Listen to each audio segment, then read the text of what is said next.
जय मसीह की सबको प्रेज द लॉर्ड। तो इस वक्त वचन में पढ़ रही हूँ जो है मत्ती 5:30। यहाँ पे व्यभिचार के बारे में बताया गया है, पर जो मेन वर्स जो परमेश्वर ने अभी मुझे बताया है शेयर करने के लिए, वो मैं आपके सामने पढ़ रही हूँ। यहाँ पे इस तरह से लिखा है 5:30 में, यदि तेरा दाहिना हाथ तुझे धोकर खिलाए तो उसको काट कर फेंक दे, क्योंकि तेरे लिए यही भला है कि तेरे अंगों में से एक नष्ट हो जाए और तेरा सारा शरीर नरक में ना डाला जाए। हालेलुया। तो यहाँ पे प्रभु यहाँ कह रहे हैं कि दाहिना हाथ ना, और दाहिना हाथ जो है वो हमारा बहुत ही काम का हाथ है ना। तो इस दाहिने हाथ से हम इतने सारे से काम करते हैं। दुनिया के 90% लोग दाहिना हाथ जो है जिनसे वो काम करते हैं, जो मेन हाथ माना जाता है, क्योंकि यही हाथ है पहले जो हम हर एक काम के लिए आगे बढ़ाते हैं। यहाँ पे आत्मिक रीति से बताया गया है, पर एक शारीरिक रीति से मैं आपके सामने बता रही हूँ। आप किसी नए इंसान से मिलते हैं, कुछ नया काम करने जाते हैं, आप कोई डील फाइनल करते हैं या किसी से भी आप मिलते हैं, तो आप राइट हैंड अपना देते हैं। उसके बाद कोई भी आप खाना खा रहे हैं, आप कुछ भी ऐसा अच्छा काम कर रहे हैं, आप लिख रहे हैं, आप पढ़ रहे हैं, ठीक है, हर चीज़ हर काम आप अपने दाहिने हाथ से करते हैं। राइट हैंड को इम्पोर्टेंस दी है परमेश्वर ने। लेकिन अगर ये राइट हैंड यानी कि इतना जो इम्पोर्टेंट, जो मायने रखता है एक शरीर का अंग हमारे लिए, अगर ये इतना ज़रूरी इम्पोर्टेंट जो हाथ है हमारा, अगर वो भी उससे अगर गलत काम हो तो उसको काट के फेंक दे। हर एक पार्ट ज़रूरी है बॉडी का, बट कुछ अंग है जो परमेश्वर ने एक ना दे के दो दिए हैं, जैसे कि 2 आँख, 2 कान, 2 हाथ, 2 पाँव। तो 2-2 चीज़ें करके परमेश्वर ने दी है। ये एग्जाम्पल सेट किया, ये भी एक दृष्टांत है हमारी बॉडी में कि एक खराब हो तो दूसरा काम करेगा। सपोज एक ही हाथ है किसी के, लेकिन उस हाथ से भी गलत काम होते हैं, है ना, तो वो काट के फेंक दे।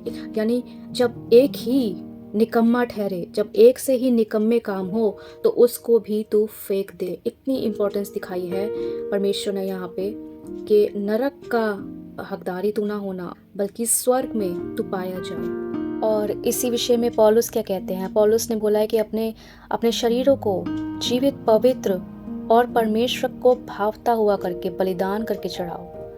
यहाँ पे किसी बलि की बात नहीं हो रही है, यहाँ पे अपने सैक्रिफाइस की बात हो रही है कि हमें अपने शरीरों पे ध्यान रखना है, और यही फिर हमारी आत्मिक सेवा है। आगे वचन कहता है कि यही तुम्हारी आत्मिक सेवा है परमेश्वर में। तो जब हमारे शरीर हमारा जो है पवित्र रहेगा तो ऑब्वियसली ये नेचुरल है, ये प्रूफ होता है कि ये आत्मिक रीति से भी हमें सिक्योर रखता है कि हम किसी पाप में ना पड़े।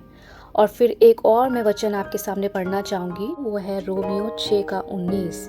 यहाँ पे इस तरह से लिखा है कि जैसे तुमने अपने अंगों को कुकर्म के लिए अशुद्धता और कुकर्म के दास करके सौंपा था, वैसे ही अब अपने अंगों को पवित्रता के लिए धर्म के दास करके सौंप दो।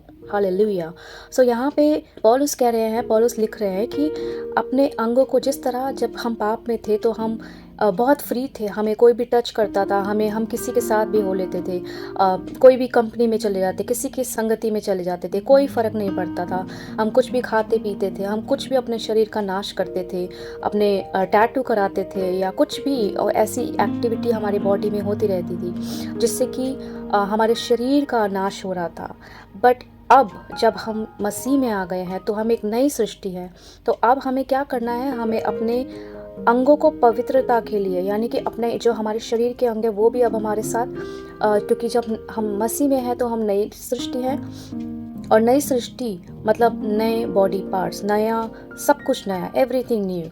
सो यहाँ पे लिखा है कि पवित्रता के लिए धर्म के दास करके सौंपो, यानी कि हमें उस चीज़ से कॉम्प्रोमाइज़ करना है, उस चीज़ से सैक्रिफाइस करना है, उस चीज़ को नो करना है, ना बोलना है, अस्वीकार करना है जो हमारे शरीरों के लिए भी अच्छी नहीं है। सो प्रभु का धन्यवाद हो, और मैं प्रार्थना करती हूँ कि हम जो इस पापी संसार में रहते हैं, हर जगह पाप है, हर जगह बुराइयाँ है, हर जगह जहाँ भी देखो, आप सोशल मीडिया पे देखो, हर कहीं पे everybody is in sin. But that's not their fault, they do not know, क्योंकि यहाँ पे इस संसार का सरदार जो है वो अभी प्रभुता कर रहा है। पर हाँ, मैं आप सबके लिए प्रार्थना करती हूँ, जिस तरह से मैं अपने लिए भी करती हूँ, कि जब हम इस संसार में रहते हैं तो परमेश्वर का आत्मा हमें सिखाए, हमें हमेशा अपनी अगुवाई में चलाए, अपने अंगों को, अपने शरीर को उन पाप से रोके रहे, उस व्यभिचार से बचे रहे, उन बुराइयों से बचे रहे जो हमें पाप की ओर लेकर चलती है। तो परमेश्वर का धन्यवाद करती हूँ और आशा रखती हूँ कि इस वचन के द्वारा आपको अपने शरीरों का, अपने अपने शरीर के अंगों की इम्पोर्टेंस पता लगी होगी। In the name of Jesus, यीशु मसीह के नाम से सबको शालोम, आमीन।